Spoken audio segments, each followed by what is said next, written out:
Hey everybody, I am TinTim, that's T-I-N as in now the time has come for you to T-I-M as in make a trip with me.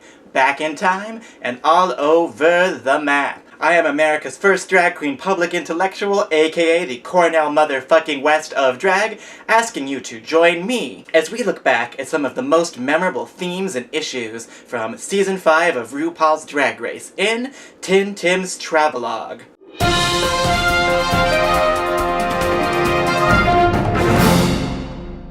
Oh no, she better pack!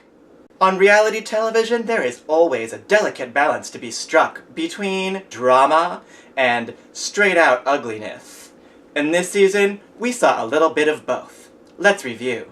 The shade and the drama and the little narratives that they construct around that are a huge part of what makes it fun to watch. I just think Drag Race has such an intelligent fan base who can see through shenanigans. So if there are gonna be shenanigans, then there has to be some acknowledgement that shenanigans are happening. It was a very mean-spirited feeling in the episode, or like the scale sort of weighted a little more in that direction. Everyone has been wanting to talk about Roxy's treatment of Jinx this episode, and it made me more uncomfortable, like almost physically uncomfortable, than almost any other conflict, maybe any other conflict that I remember seeing on Drag Race. And I think it's because it was clear that Roxy herself was very uncomfortable. Like the kind of arc of the show has been very like spastic, and you know, it's like one moment we're all being kind of like catty and fighting with each other, and it's cliques and it's dramas and feuds, and then the next moment it's like we're the Seven Sisters. I have a confession to make. I am not really America's first drag queen public intellectual. On RuPaul's Drag Race, confessions are a time-honored tradition, where we get to see the girls show us a little bit of their vulnerability. And this season, the girls opened up about several secrets, some of which were genuinely moving, and some of which were a little more wah-wah.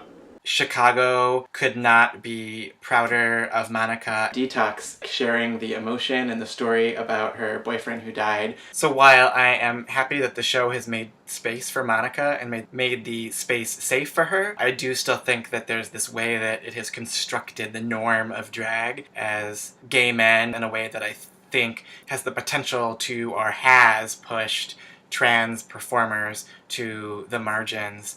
And, you know, I think that's a problem on the show and in the broader drag community, either explicit or more unconscious, internalized kind of transphobia. Roxy Andrews' issue and her tears on the runway over being abandoned at the bus stop as a child. You know, most people are asking, were they genuine? Was it fake? Was it kind of put on for the camera? The particular story she was sharing was not easily accessible or kind of packaged and kind of safe. I think especially for anyone who has, you know, experienced similar situations where there is that mix of conflicting emotions about someone, addictions, or, you know, has been abusive, or there's any of those sort of layers. I think the bigger issue is that people would not be questioning Roxy if we had felt something. If it fails to make you feel something, then you know, that's a failure of storytelling. By putting it out there, she really was like, you know, kind of made that less taboo and like something that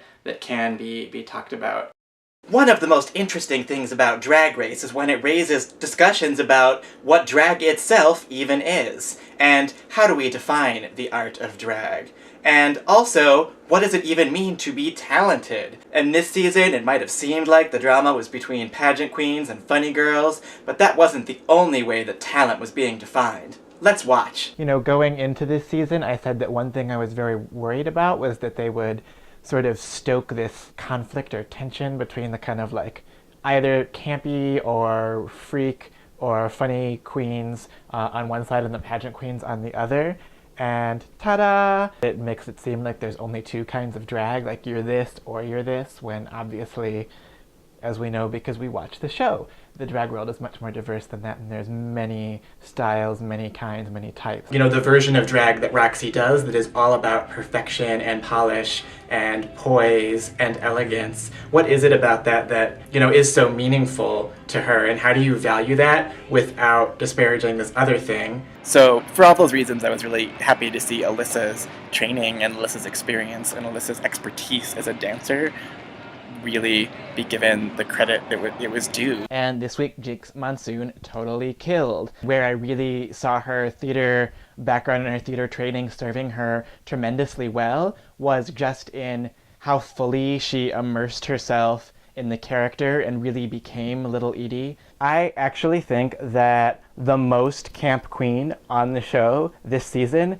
is Alyssa Edwards, and have been really pleasantly surprised by how much I have enjoyed her. All of these worlds have something to contribute and you know, something to share with each other, so I don't like the dichotomy between them.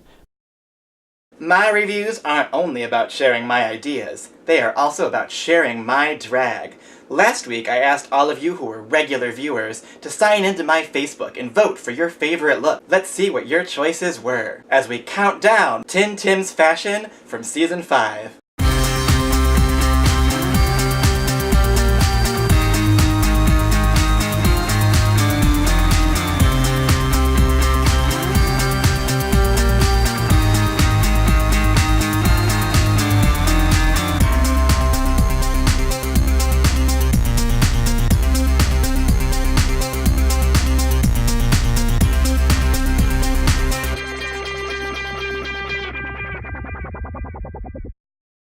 Wow, that was quite the journey, but now we have touched down back at home. It's time to grab a cab from the airport, sit down in front of the TV, unpack our suitcases, kick up our heels, and wait for the finale of Season 5 of RuPaul's Drag Race. Thanks for joining me. Mwah.